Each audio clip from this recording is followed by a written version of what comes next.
I beat Metroid Prime 4. Wow, you finally I pulled beat it. I beat my first first-person game. I am so This is a proud big deal, of you. bro. This is a. Oh my god, you're over with me right now. Has this? I'm so happy. I have so many questions. Okay. Go ahead. I really fucking enjoyed it, and I thought it was really good. You either love this or hate this game. That's where this is now with this game. Like everything I've heard, everything I've read, people love it, people fucking hate it, and the people that hate it are because they're Metroid Prime fans. Those are the ones that hate it. The noobs seem to love it. Wow. It's really weird. It's a civil war among the Metroid marks, right? Yeah. There's definitely like some points where I'm like, I could see why people don't like it in terms of like this game does things where it's like you could tell it had some development problems because it did. Like it was announced and then it was canceled and then the other company took it over and that's why it took so long to come out. It became like this whole thing and you could honestly see it. Like you could see a blending of ideas that don't really mesh that well sometimes. But overall, man, like I think the highs of this game are so fucking cool. Like the locations you go to, the dungeons, the puzzles you have to solve. It just reminded me, I said this in the review, or I think where did I talk about this game? I talked about it in my favorite games of the year. It felt like Zelda to me, but like old Zelda, like Ocarina of Time, Majora's Mask Zelda, where it's like I'm going. How come? Because I'm going to these dungeons and I'm solving puzzles, and at the end of the dungeon, I get rewarded with a new weapon or something, and that's how Zelda used to be before Breath of the Wild came in and just made it open world and like it is what it is now. So I feel like I've been wanting this fix without knowing, and Metroid Prime 4 of all things was the thing that gave this to me. But on top of that, I feel like honestly, what it is I can look at Metroid Prime now and appreciate it in a way I couldn't appreciate it before because I played the 2D games and fell in love with it. If I never played those 2D games in 2024, I don't think I would have gotten into this. But because now I'm familiar with the lore, the characters, the history, the species, the character itself, all that stuff, I was in. I was like, dude, I scanned. The whole gimmick of Prime 2 is you scan a lot of things. Like you'll scan a machine and it's like, oh, an ancient Lamoran tech that is used to build a bike. And that's what it's doing. It's putting a wheel in a fucking frame and it's building a bike. And it's like, that's so interesting. And you scan everything in this fucking game. I think by the end of it, I scanned 97% of objects, so I missed a couple things, but wow, it was so cool. The first person, I got sick one time. I got dizzy one time. You get a motorcycle in this game, but when you drive the motorcycle, it's third person, not first person. Oh. It's weird. It's kind of like what Cyberpunk did. So when I was trying to figure out like where to go or something, like I was trying to figure out a jump, I kept getting on and off the bike, so the perspective really played with me, and I was like, I gotta put this down. That was the one instance where I was like, holy shit, what the fuck? I felt dizzy, dude. And I was playing handheld. So when I felt dizzy playing handheld, I was kind of like, wow. Like maybe it is a first person. Maybe that is a thing for me. Like I get sick with first person games. I don't know. That's incredible. I never knew that. Yeah. I thought you just didn't like it stylistically. Oh, me too. That's kind of what it was. Like to look at a gun. Right. Because you've joked, truthfully, because you're not lying, but you said you prefer to see your character, and I do, which is a style, 100%. Which is a style thing. But if the game is good, like I get lost in whether it's a gun or a person. I forget, because now it's so interchangeable. Yeah. But that's interesting. You started to get sick during the motorcycle part. Yeah, well, getting off the motorcycle, because when you get off of it, she does a flip off, and then it zooms into her head, and all of a sudden you're in her visor, and that's how you see it. And I did that a few times quick, and I was like, oh god, I don't feel good. And then I started thinking, is that why I don't like these games? Because I get sick? Like, without really paying too much attention to it. But it's not, because I was fine. That was the one time it happened, and I was good after that.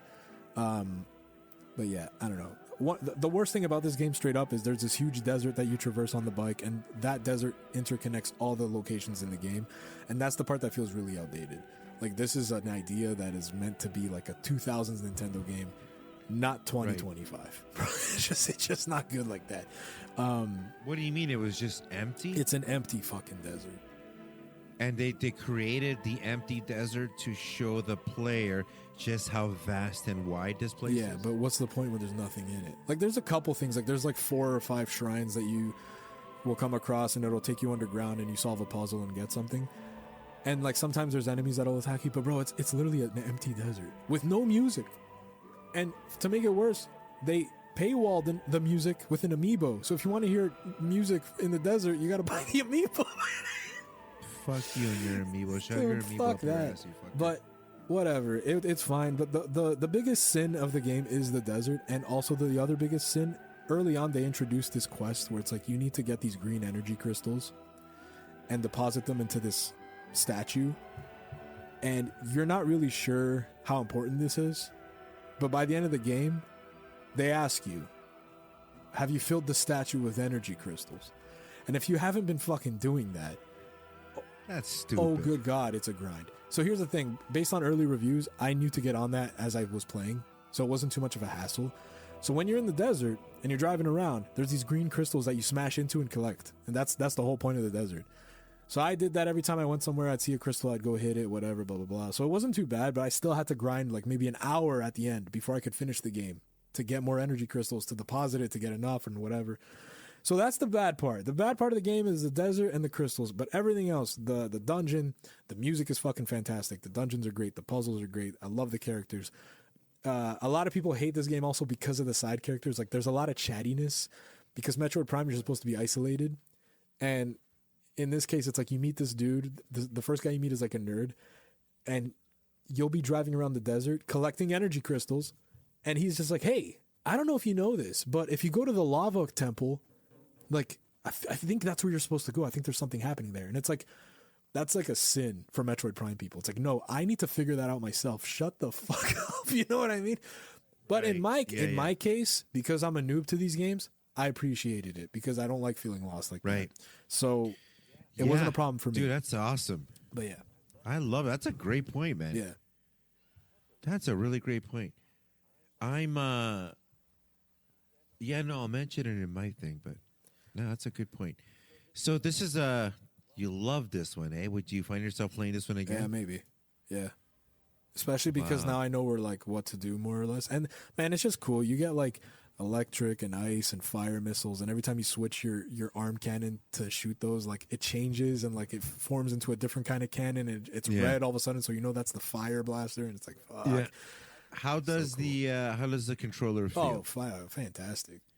They've done some good tricks with the triggers and everything. Yeah, twin stick, like, move and like look, like kind of like any kind of first person thing, but like, yeah, when you like there's a lot of bosses where like sometimes you'll be in first person shooting them, and then they'll do an attack where you can only avoid it if you go into morph ball, and that's where she turns into a literal ball, and you're controlling this ball all of a sudden, and it's like, and when you like dodge it, pop out of the ball and just start shooting them from behind, it just feels fucking sick, you know?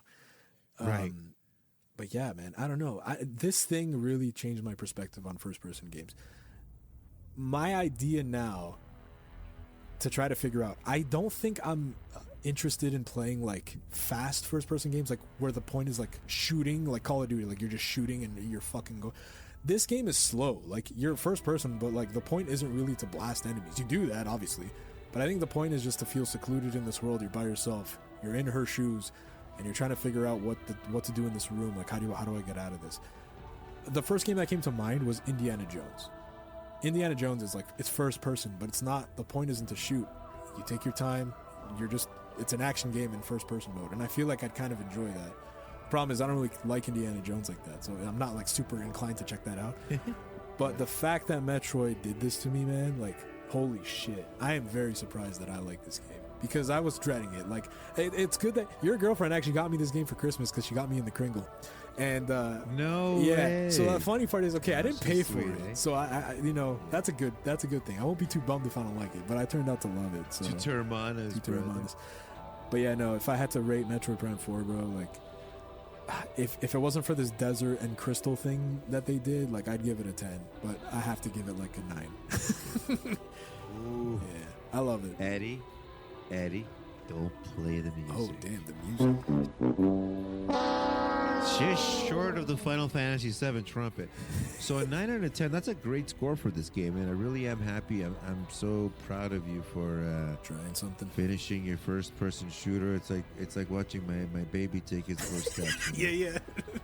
And I think you're right. I think you're probably going to be more into slower-paced, story-driven first-person shooters with other elements, like maybe some puzzle solving and maybe some light platforming.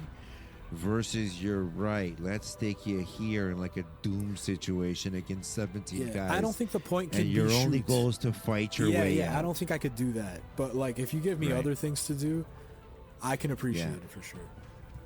Oh, you're gonna like it, man. There's a lot of really good first-person shooters or first-person perspective games in the horror genre. Oh yeah, that's cool. Yeah, where you don't even have a gun, and you're just running, jumping, climbing, right, hiding, stealthing, and you're able to do stuff like that in a first-person sort of perspective, slower paced, but again intense. And it doesn't have to be horror, but I'm just saying, from the ones that I've played, that's cool, man. First-person shooters are my favorite genre, but it's great to see you get in there. Yeah.